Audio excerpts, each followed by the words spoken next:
Hello, I am going to synthesize 1.5 hours of reading into a loom.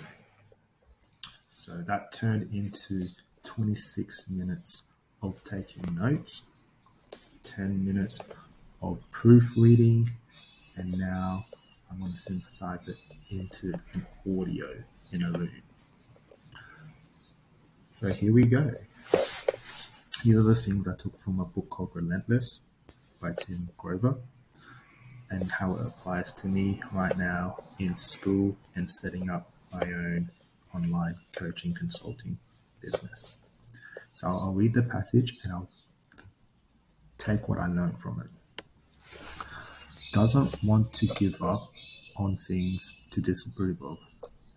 To him, it's not weakness, it's his strength, his choice. Weakness would mean giving up what he craved because he was afraid of getting caught. A goat earns his alter ego. You need ego. Why? This is how it applies for me and anyone else who has faced rejections. Based on that, we all need more haters. Why? Because with every rejection or hater you accumulate, you add another piece to light up that fire inside you. A lit fire doesn't stay lit forever.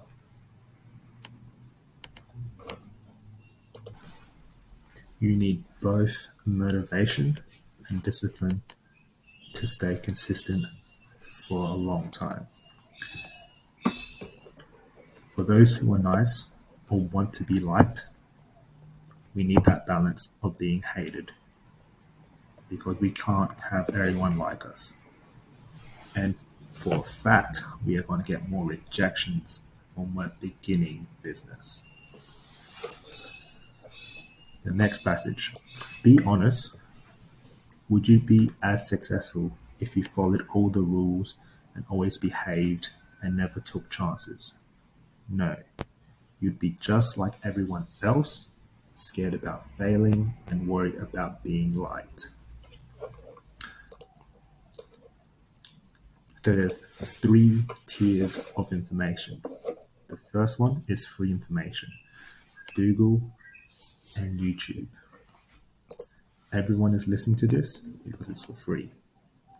But this will never separate you or can't separate you from the path, which is what you want to be doing.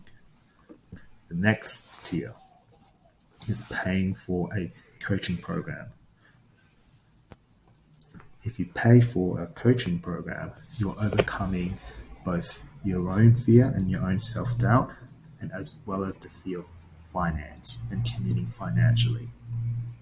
What this means when you do it is you're putting more skin in the game, because by default, you have now dug yourself in a financial hole. In order to make that return on investment, you better be doing the work. But on top of that, you've got coaching behind the information.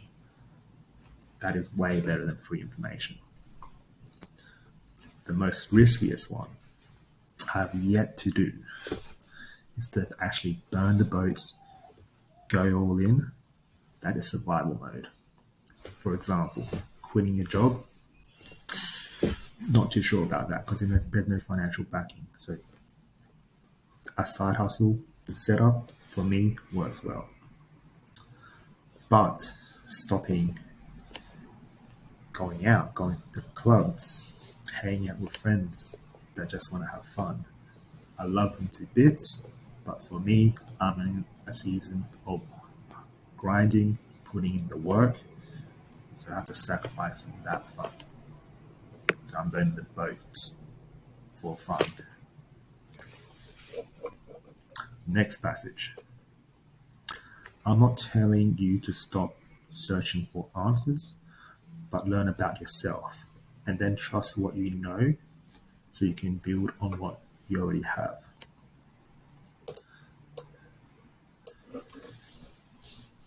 You're learning a new skill to apply more understanding to know more about how you tick. Sure, you can transform into a different person, But the transformation comes from knowing more about yourself, not trying to be who you're not. There's only one of you. You're learning the skill to find out more about you, not becoming someone else. Becoming that 2.0 version of you. For example, me being an introvert and learning sales has helped me understand the power of listening.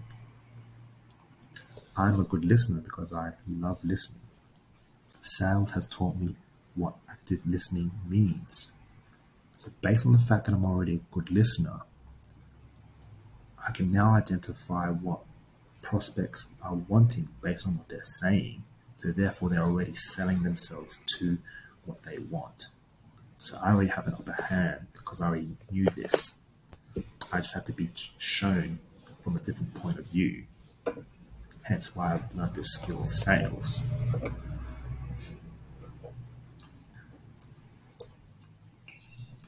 You want more money faster. You pay for a coach who has done it before. You're buying their mistakes. That is what coaching is, from Alex Hormozy. You're paying for implementation, and the information you are paying for is someone else's mistakes, so you do not have to make them. That is paying for speed, ultimately. The next passage. But real learning doesn't mean clinging to the lessons. It means absorbing everything you can and then trusting yourself to use what you know instantaneously without thinking. Instinctive, not impulsive. Quick, not hurried. Knowing without a doubt that all the hours of work have created an unstoppable internal resource you can draw on in any situation. Having the maturity and experience to know who you are and how you got to the top, and the mental toughness to stay there. So what I've learned from that, you've learned to understand something when you can implement it with no hesitation. The degree to which you understand a skill or concept is your ability to action it spontaneously and confidently. People want to be led.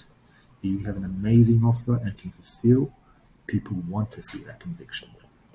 This is the leverage of being skillful and accelerating the outcome. Next passage. Michael Jordan was the master of not thinking. This is specifically for closers and sales reps, but if you're not any of them, it's for those who are into self-development. Stop overthinking and start actively listening. Overthinking kills the conversation. It also stains the trust. Stop it, it will lead to commission breath, and it stinks. If you're in the self-development space, overthinking your own thoughts without action is the conversation. Why would you even have that conversation in your head if you don't allow outside of your head? Next passage. Whether you're playing a sport or running a business, it's the same concept. You don't need to schedule a meeting to discuss a decision. You just make the decision. The instincts become so finely tuned that you have a reflexive response that allows you to attack without thinking. In other words, you're in the zone. Another specific one for a sales script, in terms of objection handling fear or the fear of finance. So this is what you say during the objection phase. Ultimately, you're on the call to make a decision. If you say yes, it's for you. If you say no, it also affects you, not me. I'm just being the soundboard. So if you're saying no to who you want to become and to your goals. You're not saying no to me. I'm just being the soundboard. So no matter what in life, we cannot run away from making decisions. And especially if you're selling high ticket, a lot of people are faced with their own insecurities, fear, and finances. Those are the biggest things when it comes to high ticket selling. If you can address those, you can lead them to a better understanding about why they're here and why they want help, you will be closing more deals. That's a matter of fact. Because when the stakes are high, like pulling your card out for 4K or 10K to invest, the lizard brain is automatically going to be afraid. By default, someone knows 10K is expensive. By default, you want to be thinking about it. By default, you want to say no because of fear. If you can address fear, you can close the deals. As long as you can fulfill and you have full conviction with your offer, you will get more deals closed. Next passage. There's a difference between training and taming. You can train people to reach higher and be better and go further than they would on their own, but taming means training them to be something else. Skills are not supposed to devalue your personality or being micromanaged by a manager who isn't even in the trenches with you. Everyone has an opinion about you. Make sure you're picking the winning one. Everything you need is already inside you. You are completely wired with instincts and reflexes. This is a personal note to myself. Stop being afraid of being fired or the worst case scenario, of what people think of you or your shortcomings. Again, I need more haters. I hate the fact that I'm trying to make people like me. This has been an ongoing issue, and I wish I had more trolls and haters on my back, because that would have made my fire way more bigger, way more earlier, and ultimately selling myself short, because I could have been way further if I had way more people hating me. Because I'm petty. I am so petty. So petty. That I need to prove people wrong. And I know that a lot of people are like that, because they love proving people wrong, especially haters. They're so annoying. Because there's always going to be opportunities. So don't cling on to something based on hypothetical possibilities. Opportunities are endless as long as you have an abundant mindset.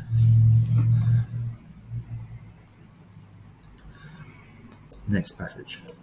Talking about being elite. If you want to be unstoppable, you have to learn to put aside everything you've been taught, all the restrictions and limitations, the negativity and doubt. If that sounds complicated and confusing, let me make it simple. You have to stop thinking. It's so basic. Are you good at what you do? Stop thinking. There's a difference between thinking and constructive analyzation. Everyone is thinking. And when everyone who is thinking, they're thinking about reasons why they shouldn't do it. We are all paranoid of the things that go wrong. That's why we always self-doubt. So stop watching as well. Because if you're watching, you are not implementing and you're not doing it. So do it, fail at it, and do it again. Repeat until you get good. Like myself, I am still a beginner. So by default, I'll be failing. But the more times I fail, the more leverage I have on the confidence and the courage that I am developing, that versus the version of me who isn't even trying. Okay? This is the last one. And this one for me, hit turn. Most people are the lion in the cage. Safe, tame, predictable, waiting for something to happen. But for humans, the cage isn't made of glass and steel bars. It's made of bad advice and low self-esteem and bullshit rules and tortured thinking about what you can't do or what you're supposed to do. It's molded around you by a lifetime of overthinking, overanalyzing, and worrying about what could go wrong. Stay in the cage long enough, you forget those basic instincts. I am definitely one of those types of people, but I am choosing not to be in this cage. We put ourselves in this invisible cage of self-doubt because we don't want to change. We want to stay in comfort. We want to stay warm. We want to stay watching TV. We don't even want to talk to the girl or to the guy that we think they look at that's throwing eyeballs at us. We know we have untapped potential, but choose not to be courageous, only to wait for the right time. There's a difference between having courage and having confidence. You do not need confidence to be courageous. You just need to take the risk. Confidence only comes with the reps. You do not need reps to be courageous. You just need to do it. The cage is invisible to everyone but yourself. There was never a lock. You just decided to not want to open the door because you were limited by your own fears and insecurities of not taking complete ownership and responsibilities of what lies after it. With every girl you don't talk, with every opportunity you don't take, with every single time you don't wake up to go to the gym. These are decisions you have already made to shape who you are. 16 minutes of synthesized information from 1.5 hours of reading. Boom. Let's get better, boys and girls.